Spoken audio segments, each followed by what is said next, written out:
On est parti. Alors, bonsoir. Alors, on continue notre étude sur Orot Teshuvah. Ça serait sympa si vous mettiez vos caméras, je n'ai pas l'impression de parler devant un mur, ça rend le cours plus vivant. Alors, on est au. Merci. On est au chapitre 15, au paragraphe 6. On y va.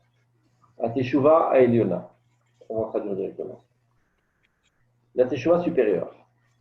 S'il parle de Teshuvah supérieure, évidemment, ça laisse sous-entendre qu'il y a une Teshuvah inférieure.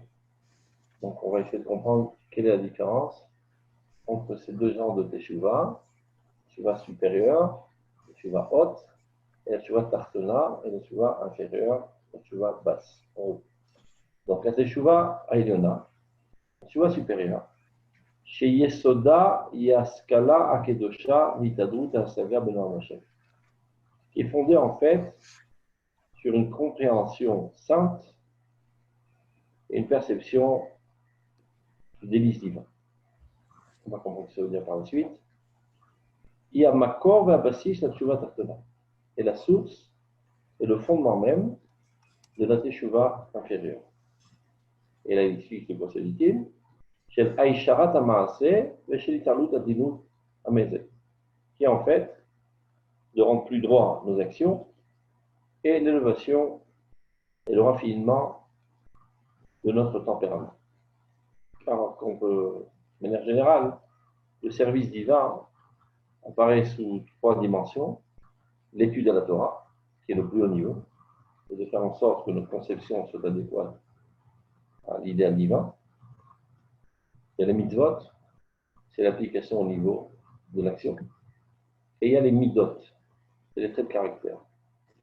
Ça veut dire, il ne suffit pas seulement d'avoir un bon comportement, encore faut-il avoir des traits de caractère adéquats. Quelqu'un qui met cette filine, c'est bien, mais s'il est coléreux, eh ben, l'effectivité de sa mise de filine n'est pas au top. Parce que finalement, la sainteté divine apparaît à travers aussi, et peut-être même essentiellement, nos traits de caractère. Souvent, on a expliqué que midot, qu'on a l'habitude de traduire par le mot vertu, c'est une lachon madim. Madim veut dire en français uniforme, les habits. Donc l'habit de l'âme, c'est le midot. L'habit doit être adéquat au corps, aux mêmes mesures. Le mot mida veut dire mesure aussi, aux mêmes mesures que le corps. Si on compare les mitzvot à une activité de l'âme, c'est-à-dire on va dire la gymnastique de l'âme, eh ben, avant de faire une gymnastique, il faut avoir un training, un habit de sport adéquat. S'il est trop large, on ne se prend les pattes dans le pantalon de fond.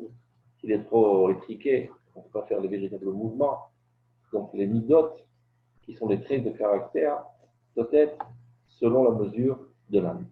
Et Dieu nous a dévoilé à travers ses prophètes quels sont les traits de caractère qui sont au top, adéquats à l'âme. Donc il est toujours censé améliorer nos traits de caractère. Le Rambam en parle énormément dans son traité des 8 chapitres précédents Pirkei Avot. De manière générale, grosso modo, ce qu'il explique, il doit toujours avoir un comportement qui se trouve au juste milieu. Si tu as une tendance trop à droite, eh ben, exagère vers la gauche, et vice-versa, pour te rééquilibrer. Et c'est quelque chose qui doit se faire constamment, journalièrement, même heure par heure, seconde par seconde.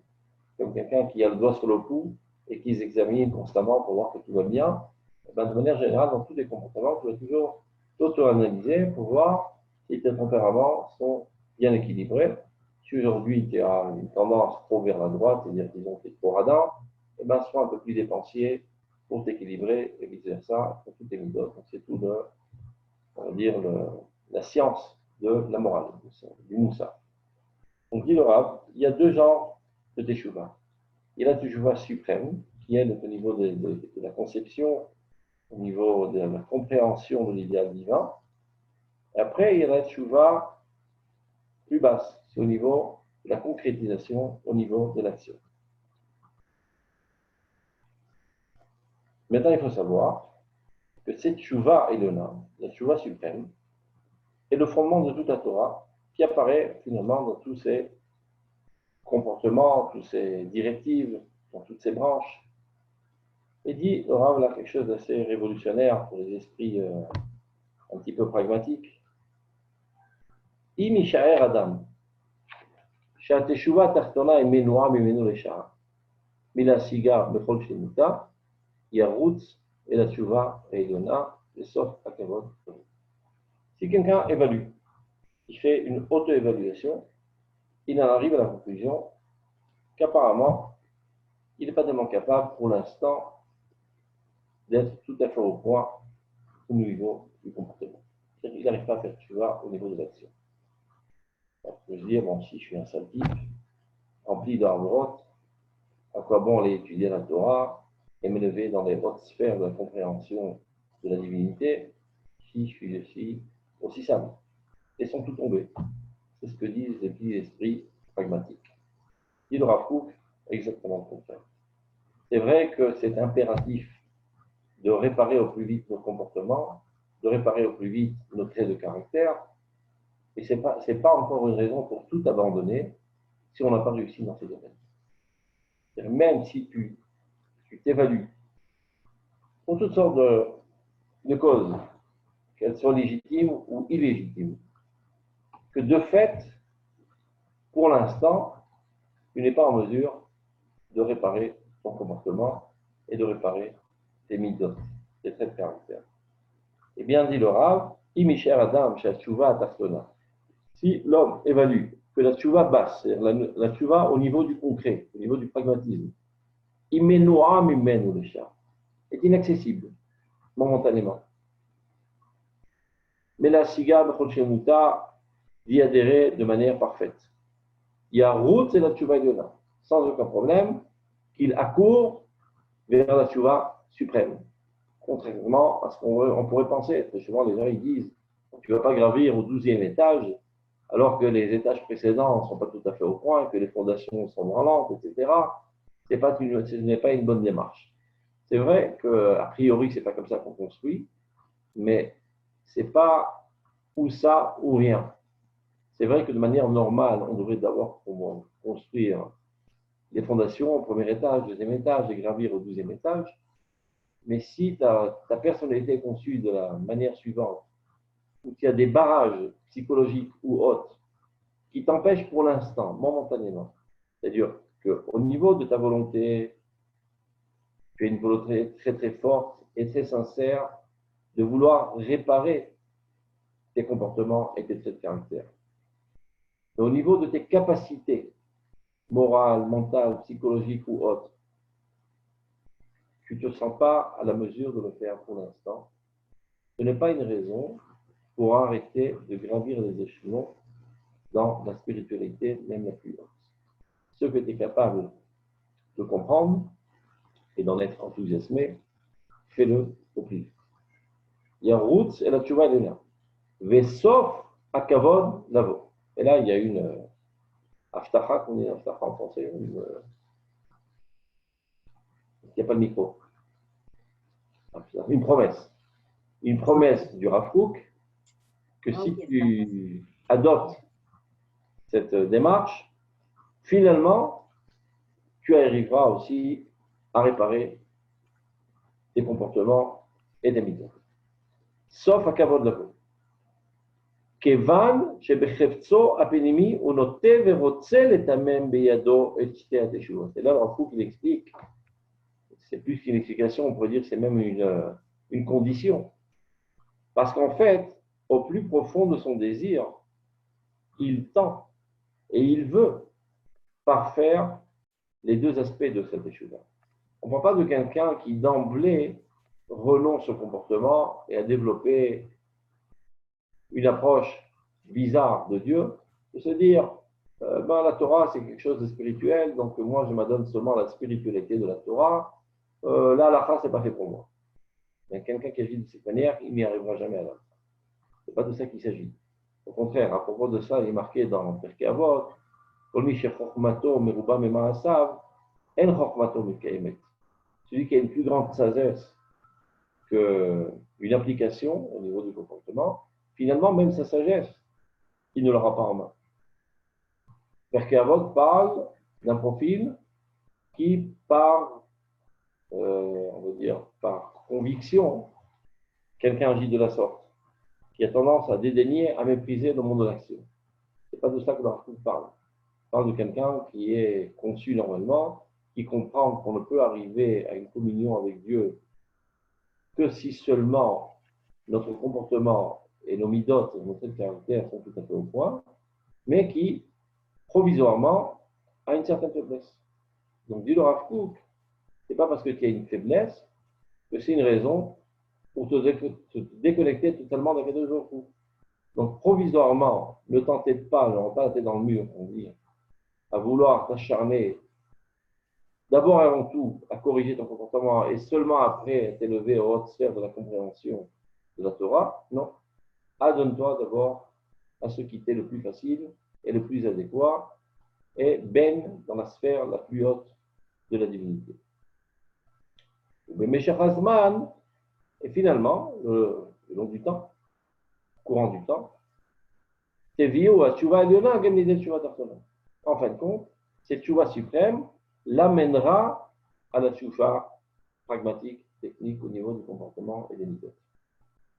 Chez donc il réexplique c'est quoi la tchouva tachana, Dushat Amaasim Apratim, la sainteté des actions, ou Dushat Ateva Goufani, la sainteté du corps, qui est au niveau de nous, nos tempéraments, notre caractère. Taratamezek Vitalut Atrunot Ativiot, et plus encore même l'élévation des tendances naturelles. C'est quoi les tendances naturelles? Ben, par exemple, un petit enfant est né avec une tendance de craindre, d'avoir peur, une tendance d'avoir envie. Toutes sortes de tendances qui sont gravées dans la nature humaine. Oui, mais très souvent, ces tendances, elles sont basses, voire animales. Ben, notre rôle, elle n'est pas de déraciner ces tendances de notre nature, mais de les élever vers des objectifs plus louables. Au lieu de tout simplement d'être un poltron et d'avoir peur des hommes, ben, et crainte de Dieu. Au lieu d'avoir envie de manger des glaces, et envie d'être idéaliste, et envie de Dieu. Au lieu d'avoir des envies obscènes, sexuelles, qui sont dans la nature humaine, mais on doit les canaliser vers la sainteté dans l'édification d'un couple, eh ben, et envie de Dieu. Comme dit David Ameller, Iviti Chabadelot. Oh mon Dieu, j'ai envie de toi pendant les nuits. Comme quelqu'un qui est amoureux, qui rêve de sa bien-aimée, il a envie d'elle. C'est pas trop mal, comme on dit, mais peut faire mieux. David Ameller, lui, il a envie de Dieu. Et donc, il y a des peureux. Au lieu d'avoir peur de simples idiots qui te menacent, il faut être courageux, ne pas avoir peur de personne. Il a déjà peur de Dieu. Et ainsi de suite. Tout ce qui est de manière innée gravé dans ta nature, grâce à cette chouva Eliona, automatiquement va subir une amélioration, agrandissement, upgrade. Et talut atrunot atidiot. Et libo obsaro iranenu el el. Là, il s'appuie pour terminer sur un pasouk. Il y a un pasouk qui dit Libi obsari iranenu el el. Mon cœur et ma chair chanteront à Dieu pour l'éternité. Donc, on est adéquation à ce qu'on vient d'étudier. Le cœur, c'est la compréhension interne, c'est la tchouva eliona, et Bassar, c'est la chair. C'est le niveau plus bas, le niveau plus pragmatique. Les deux ensemble feront la louange de Dieu. Donc, pour conclure ce qu'on vient d'apprendre, dit le Rav Kook, il y a deux teshuvot, tchouva eliona, tchouva tachona. Une tchouva suprême, une tchouva inférieure. La tchouva suprême, c'est la haute compréhension des profondeurs de la Torah, de la gestion du monde par Akadosh Baruch Hu, la compréhension de l'histoire, la vocation du peuple d'Israël, la vocation du monde, et tout ça, c'est ce qu'on appelle, de manière générale, l'imoudé Aïmouna, la science de l'Aïmouna. Et il y a une tchouva tarsona, plus inférieure, qui elle se rapporte plutôt au niveau de la halakha, qui évidemment est indispensable. Quelqu'un qui n'applique pas la halakha à la lettre, ben, automatiquement, il est loin de Dieu.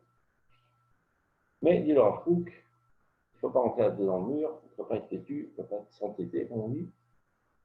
Si tu évalues de manière objective que pour l'instant, tu n'es pas capable d'être tout à fait au point au niveau de la halakha, ce n'est pas une raison pour te suicider, pour tout abandonner et dire, Tom, si c'est tellement plus compliqué et que ceci est une condition sine qua non, a priori, la Torah et Dieu, c'est pas fait pour moi, je laisse tomber. Eh ben non.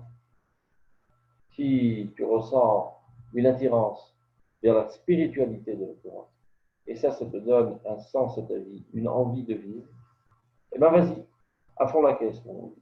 Adonne-toi à ça totalement.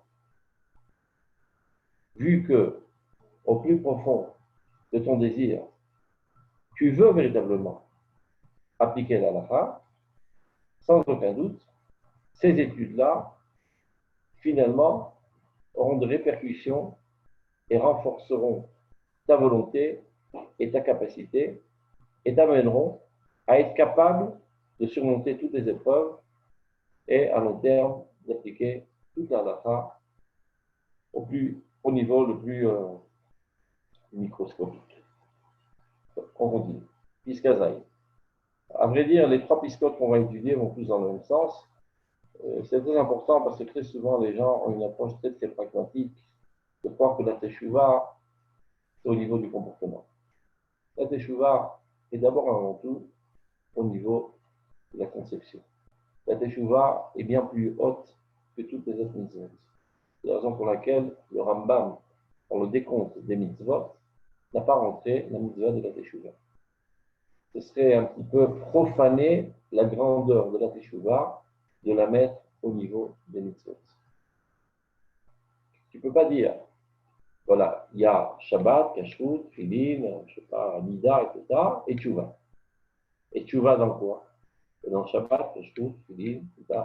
Dans tous les domaines, tu fais Tchouva. Donc c'est une super mitzvah qui englobe toutes les mitzvot. La Tchouva, c'est ce qui t'amène à une progression constante dans tous les domaines de ta vie, et pas seulement au niveau de la religiosité, à tous les niveaux de ta vie. Donc c'est bien en delà de toutes les mitzvot, c'est plutôt au niveau de la Torah. Clair? Donc le Rav Kook, là, il remet un certain équilibre, vu que les gens ont une tendance très pragmatique. La majeure partie du Père, il parle de ça, de ne pas prendre à la légère ses aspirations spirituelles et vouloir être trop sincère, de te dire que si je ne suis pas tout à fait au point au niveau du comportement pratique, alors je ne suis pas apte à rentrer dans le royaume divin, dans la connaissance des hautes sphères de la spiritualité. Non, non, non, c'est faisable.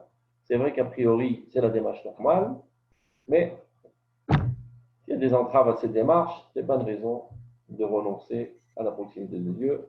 Il y a des chemins qui contournent. C'est clair? Continuons. Zayn. Kefi ota amida. שהאדם מכיר את עוונותיו, הבהירות של אור התשובה זורחת על נשמתו.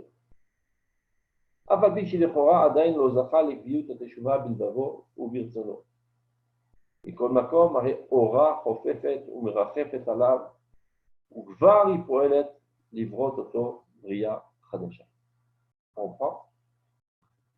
Relativement à la prise de conscience de ses fautes. Ainsi, la clarté de lumière de la Teshuvah rayonnera sur son âme. Ça veut dire que bien que de fait, tu n'as pas encore réparé des fautes, mais tu as juste une prise de conscience que tu fautes, que tu es conscient du fait que tu fautes, et ça te dérange. Eh bien, le processus de la Teshuvah est déjà déclenché. Ne pas mépriser et dédaigner ne serait-ce qu'un micron de Teshuvah, même seulement au niveau de prise de conscience. On ne parle même pas d'un remords. C'est bien avant le remords. Akara.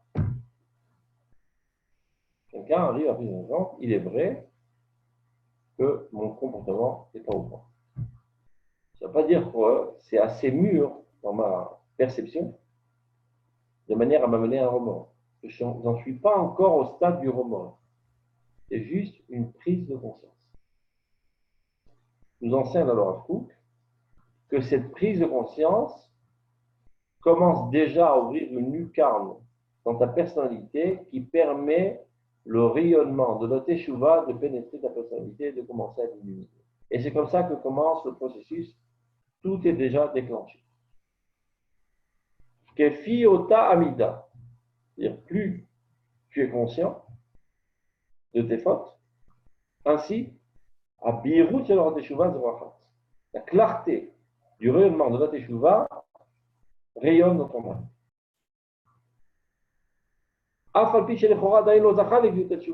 Bien qu'a priori, il n'est pas arrivé encore au stade d'une teshuva fixe et de remords, et de nouvelles résolutions, de changements de comportement, etc. Il n'en est même pas au niveau de la volonté de vouloir changer. C'est juste une prise de conscience. Comment on dit ça, faire un état des lieux, où j'en suis. Mikol makom, malgré tout, avec aura chofefet ou menachefet alaf. Il y a une aura qui l'enveloppe et qui réside sur lui déjà, à ce niveau-là. Ou gvar ipoelet. Elle commence déjà à agir sur lui et à le recréer à nouveau. Il commence à devenir une nouvelle création de Dieu, une nouvelle créature. Dieu commence à le reconstruire. On en avait déjà parlé dans le Rambam, il y a 24 choses qui empêchent la teshuva. Le comportement, le trait de caractère, les approches envers les chachamim, il y a toutes les livres dans le constituant, nous avons vu ensemble une fois. A priori, sont des entraves très sérieuses qui te laissent presque aucune chance d'arriver à la teshuva. Dit le Rav, mais dans cette situation de gravicisme, où cette personne a en elle tous ces 24 défauts qui a priori réalisent un barrage impassable à la teshuva.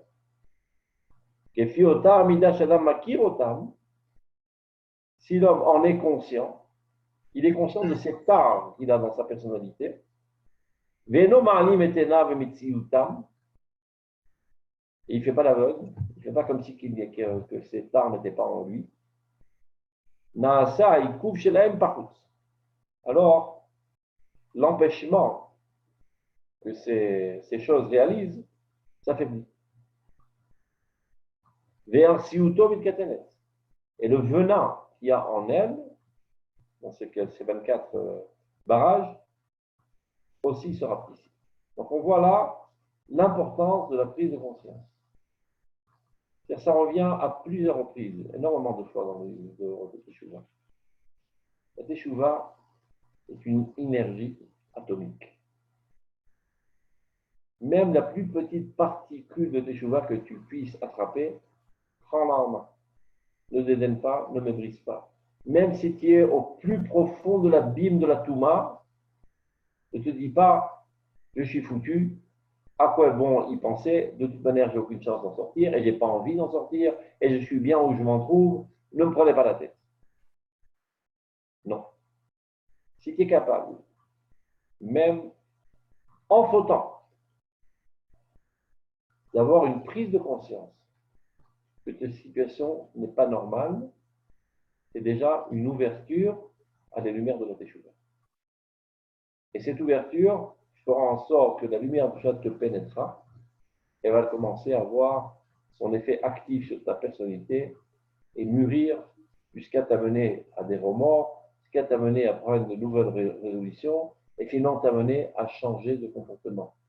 Et si d'emblée tu avais bouché cette option par trop de sincérité, ben tu n'aurais pas réussi cette démarche. Donc, Rav Kook, à plusieurs reprises, nous explique cela. Même le plus petit micron de lumière de Teshuva en est dans la main. Tu n'en es qu'au stade de prise de conscience et tu as en toi énormément de tares et d'entraves qui t'empêchent de manière objective à t'améliorer. La prise de conscience que tu as en toi, ces barrages, déjà atténue et affaiblissent ces barrages. Ou mitorkar. Et de ce fait même, or, Teshuva matriliot zorer halav. La lumière de la Teshuvah, on répète pour ceux qui n'étaient pas depuis le début de notre étude, la Teshuvah conçue par le Rav Kook n'est pas une démarche humaine de bas en haut, mais une démarche divine de haut en bas. C'est un flux divin qui fait avancer le monde. De l'être premier, de Joachou, il y a un rayonnement constant de cette lumière de Teshuvah, et tout ce qu'elle rencontre sur sa route, elle fait améliorer, progresser. Donc, dès que tu t'ouvres, ce rayonnement de Teshuvah te pénètre et effectue en toi une révolution de ta personnalité qui t'amène vers une situation meilleure. Donc, au mitorka, de ce fait même, c'est-à-dire du fait même que tu as eu une prise de conscience, or, la lumière de Teshuvah commence déjà son effectivité et commence à rayonner sur nous.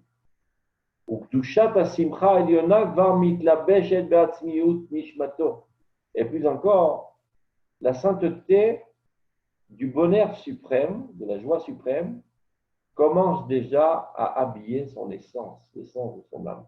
Car, comme on l'a expliqué à plusieurs reprises, quelqu'un qui faute, ce n'est pas seulement qu'il a enfreint la loi et qu'un beau jour, il devra donner des comptes. Je ne sais pas, tu as brûlé un feu rouge, et si le flic t'a rattrapé, bon, on fera une pénalité.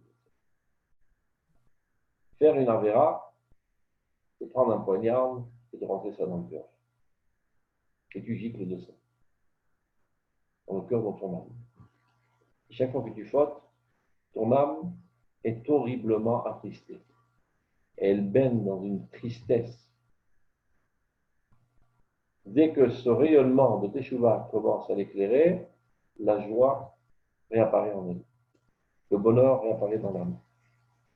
La sainteté du bonheur, le plus suprême, commence déjà à habiller l'essence de l'âme.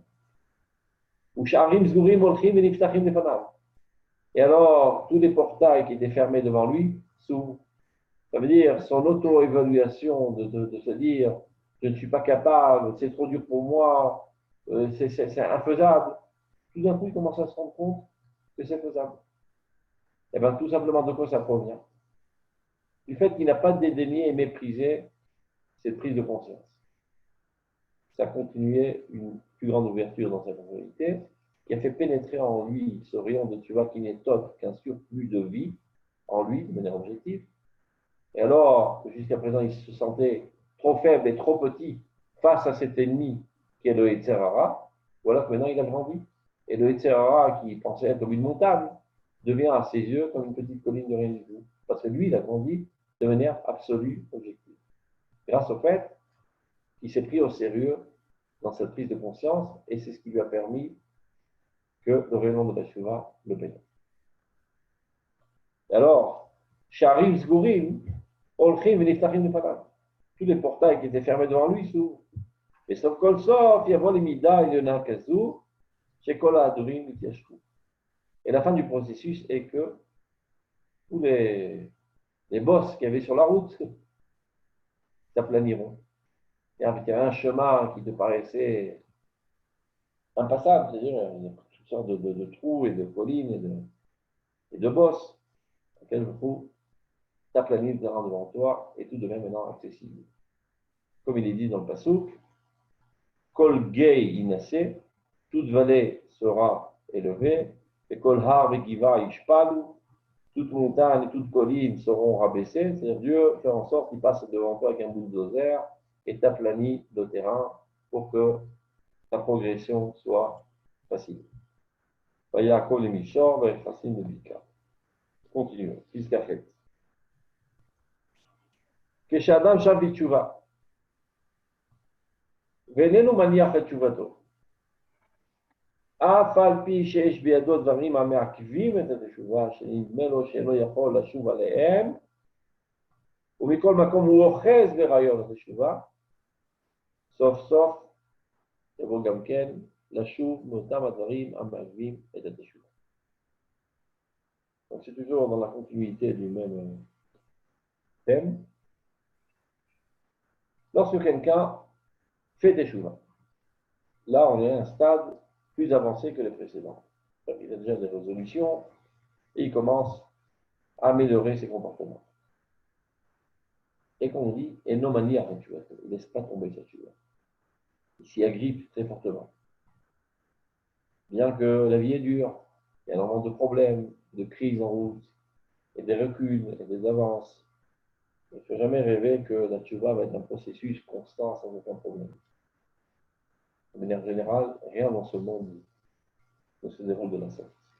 Il n'y a que les enfants qui rêvent que tout va aller sur un tapis rouge. La vie est parsemée de problèmes, de crises, de chutes, etc. Donc il commence sa démarche de Teshuvah, et après quelques jours il faute, et il refaute, et refaute. Après qu'il a pris des bonnes résolutions, il se retrouve encore au fond de l'abîme de l'impureté. Donc il risque d'arriver finalement à une démoralisation et de tout laisser tomber. Non, il en fout. Ne lâche pas le morceau, comme on dit. C'est pas parce qu'il a chuté que c'est une raison de chuter davantage. Comme nous enseigne Shlomo Ameler, Al tiye racha arbe. Ne sois pas beaucoup rachat. Et un petit peu rachat, c'est permis. Non, ça veut dire, ne crois pas parce que tu as été un petit peu rachat, hein, que ça te donne une légitimité pour être encore plus rachat. C'est une pensée totalement idiote. C'est pas parce que tu es tombé par terre que si tu es tombé, bon alors je me suicide. Tu es tombé, tu te relèves. Ça arrive, tout le monde vit sur des pots de banane, sur n'importe quoi, on se casse la figure, et on ne gît pas à terre pour l'éternité, on se relève de suite. C'est comme ça du point de vue corporel, mais c'est comme ça aussi du point de vue spirituel. Tout le monde faute. On ne raconte pas des histoires, tout le monde faute. Il y en a qui fautent plus, il y en a qui fautent moins, il y en a qui font des fautes plus gravissimes, des fautes moins gravissimes, mais tout le monde faute. Adam, en sadik bar, conclusion, on dit Shlomo Ameler, l'homme le plus sage de tous les hommes, ça n'existe pas un tzaddik dans ce monde qui ne fait que le bien et qui ne faute jamais. Alors, chacun ses fautes. On a vu, Jean Kouk, par exemple, lui, c'est les genres de fautes du Rav Kook. C'est qu'une seconde par jour, il n'est pas en conscience totale du divin, aussi bien au niveau de la crainte que de l'amour. Des fois, ce n'est pas tout à fait équilibré. C'est une faute. Pour nous, ça nous paraît bizarre, mais pour lui, c'est une faute gravissime, à son niveau. Et peu importe. À son niveau, c'est une faute catastrophique, impardonnable. Et peu importe. Chacun à son niveau a ses faiblesses. Donc, si tu tombes, ne décourage pas, agrippe-toi très fortement à la teshuva. Donc, c'est Adam Shavit Teshuva. Lorsque l'homme commence à faire teshuva. Et il ne lâche pas la teshuva. Bien qu'il y ait en lui les choses qui empêchent la teshuva, je ne vais pas les relire encore une fois, c'est trop long. Il y a 24 tempéraments ou bien approches dans le monde. Le Rambam, il en parle dans son livre, dans ses livres Teshuva. Donc, bien que cette personne ait en lui ces 24 défauts, et donc, et non seulement il ne peut pas faire Teshuva, il pense qu'il n'a aucune chance aussi de s'écarter de ses tempéraments. Par exemple, quelqu'un qui n'aime pas écouter la critique. Il y a des gens qui sont comme ça. Ils ne sont pas capables. Ils ne peuvent pas supporter qu'on les critique. Une telle personne, eh ben, elle a un gros problème parce qu'elle ne peut jamais s'améliorer. Si chaque fois qu'on la critique, elle commence à s'énerver et se vexer, etc. Donc on n'a plus envie de leur faire de critiques. Et donc ils ne s'amélioreront jamais. Donc dit le Rambam, avec un tel tempérament, ben, t'es foutu, mon pote. Les avoir chez marqué peut-être souvent. C'est un des exemples. Il y en a 24 exemples. Donc, il s'agit de quelqu'un qui a en lui ces 24 défauts, qui réalise de manière objective des obstacles à la tchouva. Et plus encore, il te dit, même les 24 défauts, je n'ai pas envie de les enlever de ma personnalité, je ne suis pas capable de les enlever. Ils font partie intégrale de ma personnalité. Donc, on dirait, il est vraiment foutu, ce bonhomme. Il est mal au point. Malgré ça, dit le Rav Kook, s'il saisit fortement la teshuvah, il arrivera à surmonter tous les problèmes. Afalpi, on parle. En fait, il s'est convaincu qu'il n'est pas capable de se libérer de ses tares. De fait, tout le monde est capable de se libérer. Mais par faiblesse, pour toutes sortes d'idioties, il arrive à la conclusion, c'est ça, c'est moi, je suis inchangeable. Bien qu'il ait l'impression il ne peut pas réparer ses torts. Mikol Makom ou Ches vers la Teshuvah. Mais malgré tout, il continue de saisir la pensée de la Teshuvah. Sauf, finalement, en fin de compte, il y a Vogamken, Ashuv, Notam Advarim, Agvir, la Teshuvah. Il en arrivera finalement à se libérer de ces 24 entraves.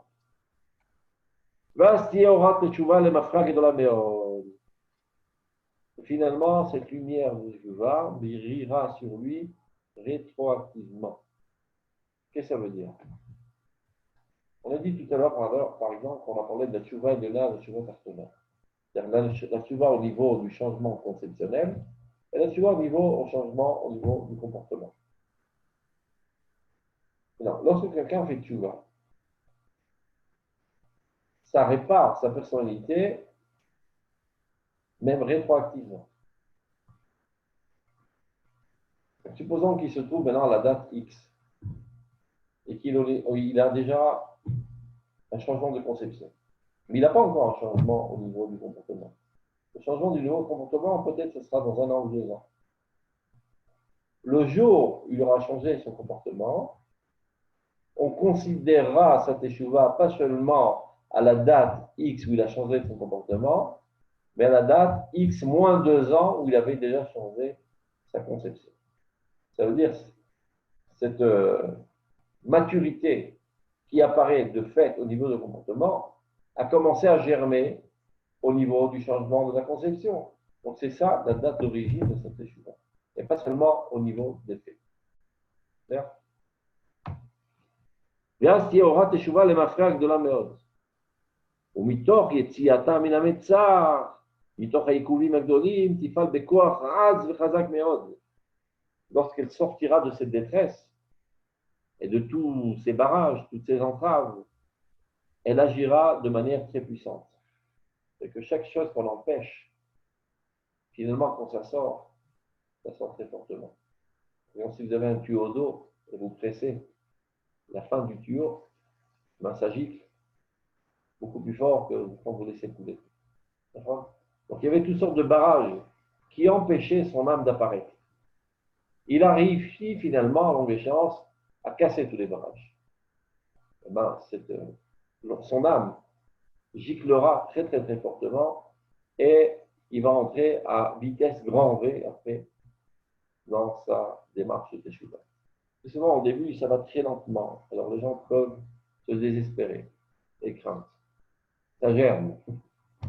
À un certain moment, c'est comme la cocotte minute. À un certain moment, ça va exploser. Continue de faire pression, ça explosera, ça fera tomber tous les barrages d'un seul coup. C'est comme la tchouva, c'est comme la géoula.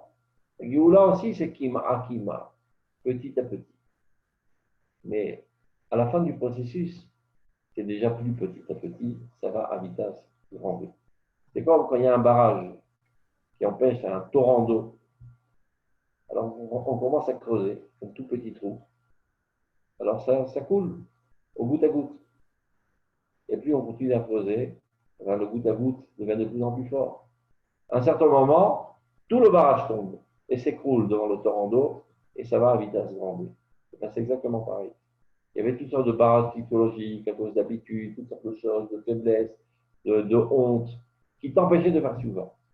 Ne lâche pas le morceau. Continue tes efforts. C'est vrai qu'au début, tu ne vois pas tellement les répercussions au niveau du changement du comportement. Continue. Et un beau jour, ce sera un torrent et un volcan. Et bien au contraire, ce serait une tchouva de la meilleure qualité. החותכים את המחתרת לקבל את תשובתם של בעלי התשובה שאינם ראויים להתקבל, כמנשה וחבריו. Il fait allusion à la Gemara, que Ménaché, il était une situation irrécupérable. C'était un roi qui était Avodah-Zara, qui entraînait le peuple d'Israël par Avodah-Zara. Donc il arrive au ciel, personne ne va lui permettre de se rapprocher de Dieu. Ce bonhomme-là, il est pourri jusqu'à l'os, aucune chance de faire tchouva. Midat Adin s'oppose à recevoir Ménaché. Et le Midrash dit qu'Akadosh Baruch Hu lui a creusé un petit tunnel secret. Et il est passé sous les yeux de Midat Adin. Il lui a permis permis de se rapprocher de Dieu. Donc, évidemment, tout ça, c'est une métaphore pour dire que bien que des fois, on ait l'impression qu'il y a des barrages impassables et insurmontables, etc., avec une volonté continuelle, finalement, on fera tomber tous les barrages. À charge. וכשם שבמקום שבעלי תשובה עומדים שם בין צדיקים גמורים יכולים לעמוד, כן, במקום שבעלי תשובה ששבו אף על פי שבידם הדברים המעכבים את התשובה עומדים, אין בעלי תשובה פשוטים יכולים לעמוד שם. שהם נחשבים לגבי אותם בעלי תשובה, שבאו לשוב ובידם הדברים המעכבים את התשובה, כמו צדיקים גמורים לגבי בעלי תשובה. Là, il fait, Rav Kook nous construit là un parallélisme. Vous connaissez une Gemara qui nous enseigne à l'endroit où se tiennent les Baalei Teshuvah, les plus grands tzadikim ne peuvent pas se tenir. Ce qui veut dire qu'un Baal Teshuvah a une qualité bien plus haute qu'un tzadik amour. On dit, non, c'est pas juste, lui, il était tzadik toute sa vie, et l'autre, il vient en dernière minute, il le double. C'est-à-dire, l'autre, il avait énormément de problèmes et d'envie, de comportement, auxquels il s'était accommodé, habitué, il les a tous surmontés. Donc, sa force de caractère fait que ça le place à un niveau bien plus élevé. Donc, ça, c'est une mara connue. Comme chez Baal Teshuvah, on dit, tzadikim gmurim, doivent venir la mort. Qui soit dit en parenthèse, très souvent, il y a des jeunes garçons ou des jeunes filles à qui on propose un shidour.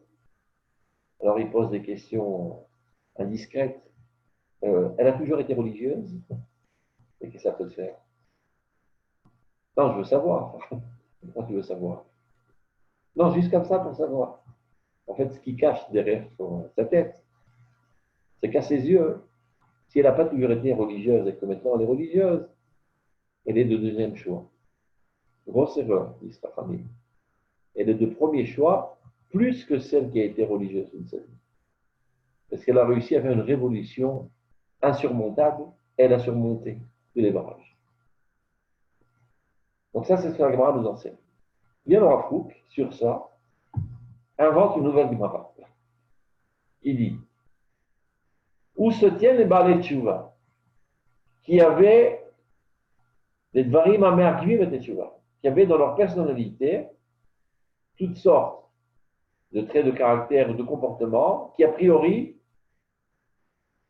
ne donnent aucune possibilité de faire Teshuvah.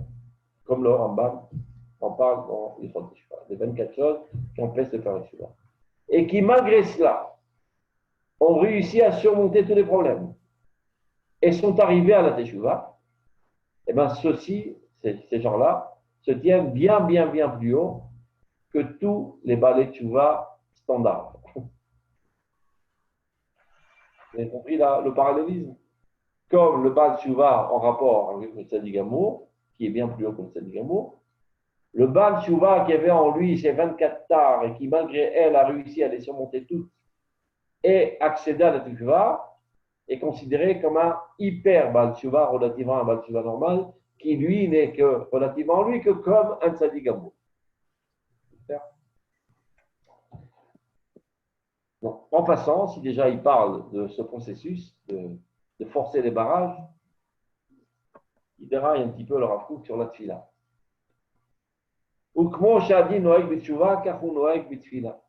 Ce qu'on vient d'apprendre concernant la teshuva, eh ben, c'est aussi juste concernant la tefila, la prière.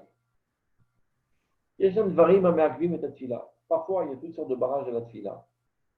Il n'est pas dans ton assiette. Il y a toutes sortes de problèmes qui t'empêchent de concentrer dans ta tefila.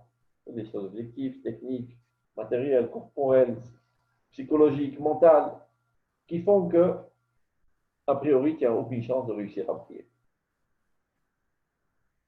Celui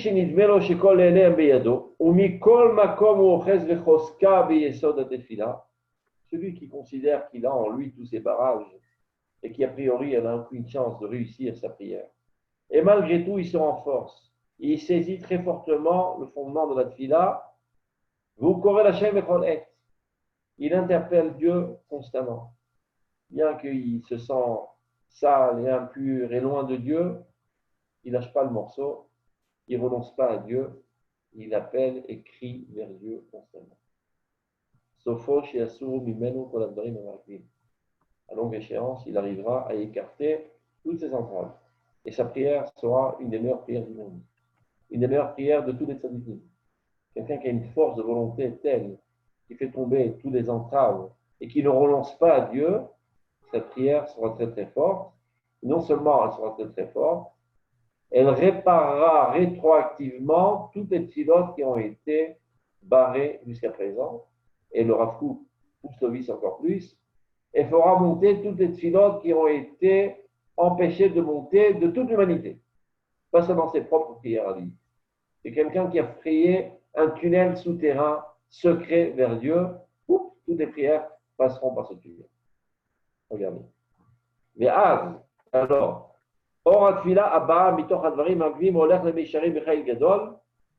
cette prière qui finalement a réussi à se connecter à Dieu prendra un chemin droit avec énormément de puissance, avec une force divine, et ferait un chemin, des chemins, les amon filot nidachot, ou d'innombrables filotes qui sont partis à la dérive. Des gens qui prient, ça n'arrive nulle part, ils sont partis comme il fallait, ils n'avaient pas de cavanot, etc. Chez l'Atzmo, mais chez le Kol Olam Kulo. Non seulement ses propres filotes, qui très souvent il a dit de manière machinale, sans trop y penser, etc. Tout d'un coup, grâce à cela, ça enchaîne avec cette fila très forte, toutes les autres filotes, de lui-même et du monde entier. Au Mitkayem Bodafka, et donc s'accomplit sur lui le passou qui dit Minam Metzar Karatia Anani Bamalchamia. Oh mon Dieu, je t'ai imploré d'un endroit très étroit, c'est dans la détresse, et finalement tu m'as répondu dans la largesse.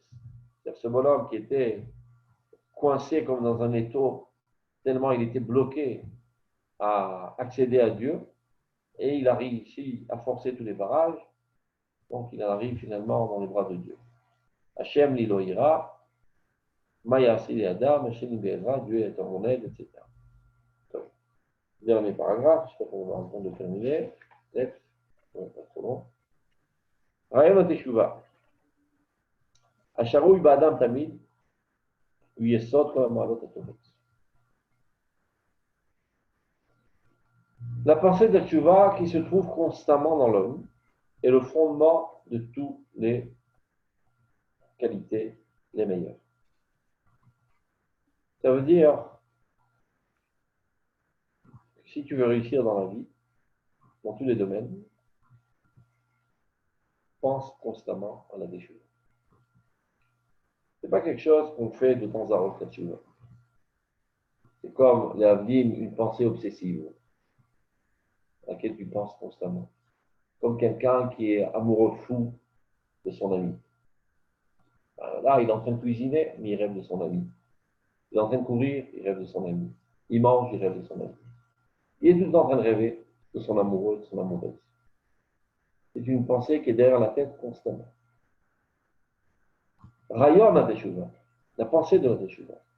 Il y a cette volonté de s'améliorer, de progresser, de se rapprocher de la perfection divine constamment. Quoi que je fasse. Où Yesod Kol Ma'alot HaTovot. Et le fondement de tous les atouts, de toutes les qualités de vie. המחשבה העצבנית, שבאה מתוך הקשר של עומק אל עומק התשובה, היא מקור השמחה. La pensée attristante, c'est très souvent quand tu penses à la teshuva, tu risques de sombrer dans une certaine tristesse. Quand tu évalues ton comportement à la lumière de la perfection totale, tu dis comment je suis loin du compte, je suis vraiment un nul, je ne vaux rien. Donc souvent, en pensant à la teshuva, on en arrive à une certaine faiblesse, une certaine tristesse. Donc, on pourrait dire, ben, ça, c'est pas bon pour la santé d'être triste. C'est pas recommandé par les psychologues d'être triste. Il faut être joyeux, il faut rigoler, il faut être de bonne humeur. Il le Rav Kook. Les craintes. ces pensées qui paraissent être tristesse extérieurement, mais qui sont liées à la profondeur de la Teshuvah, sont en fait la source de toute joie. Car ces pensées, en fait, te remettront sur les rails, à courte ou à longue échéance, et permettront à ton âme de s'exprimer au mieux. Et lorsque l'âme s'exprime au mieux, elle se sent bien dans sa peau, c'est le cas de le dire. Elle se sent bien dans le corps dans lequel elle se trouve. Et elle émet des expressions de joie intenses, qui finalement sont captées par notre conscience, et qui nous amènent à une paisibilité, une satisfaction constante. Par contre, lorsqu'il y a un mal de l'âme, peu importe tous les plaisirs, toutes les excitations sensuelles extérieures, ceci ne procurera jamais une paisibilité interne. Donc, les craintes, c'est pas grave que lorsque tu penses à la teshuvah, des fois, tu as des pensées morbides, des accusations et des remises en question. Tu dis, ben, ça va me casser le moral, ça va me raffaiblir. Non, non, au contraire.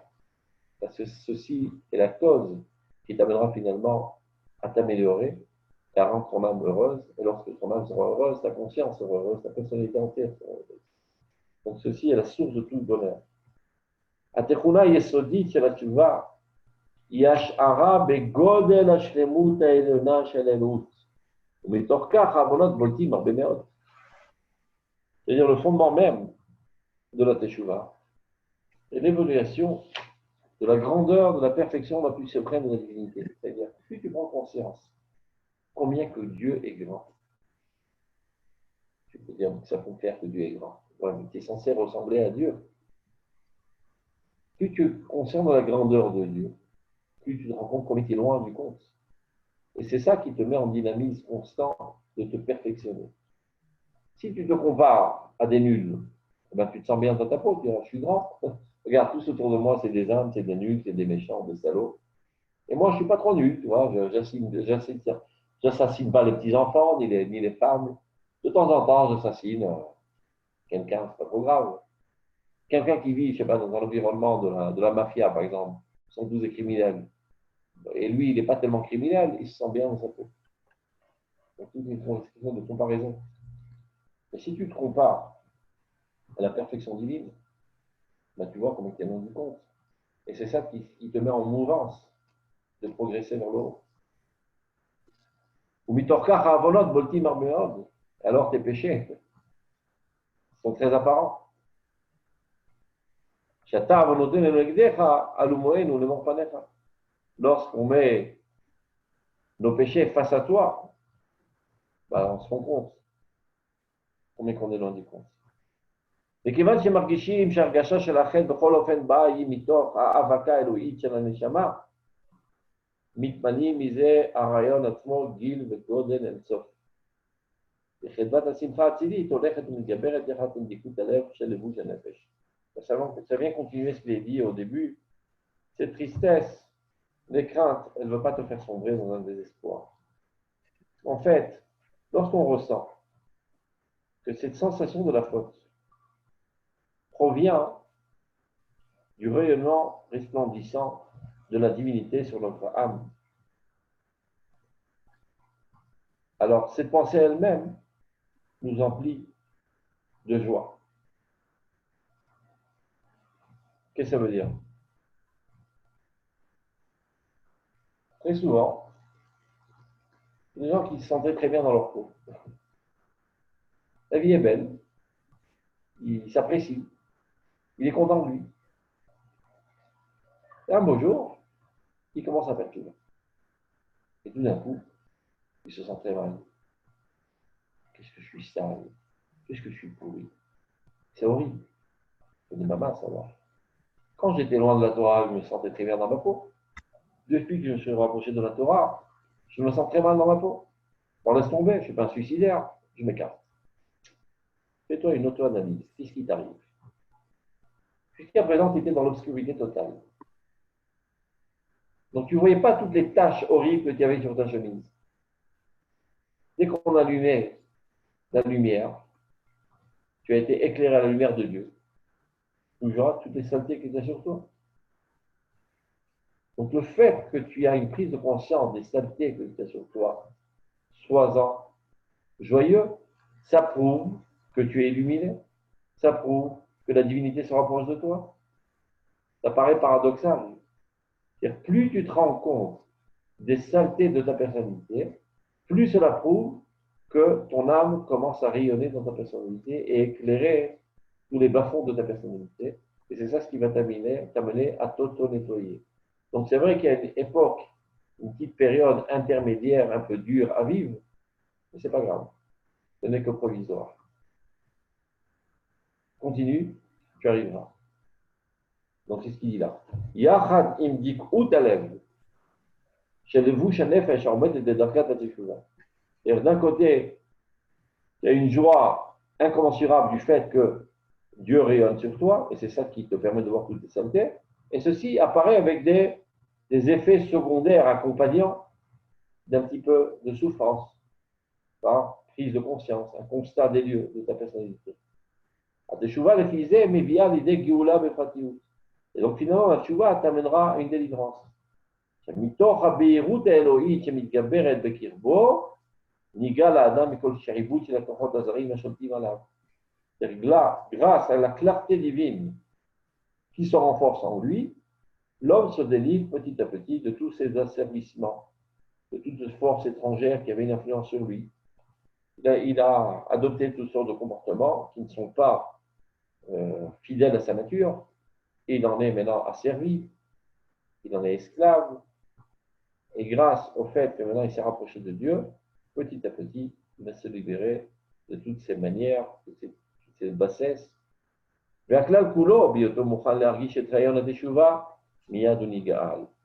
qui se passe au niveau de l'individu se passe aussi au niveau de la nation.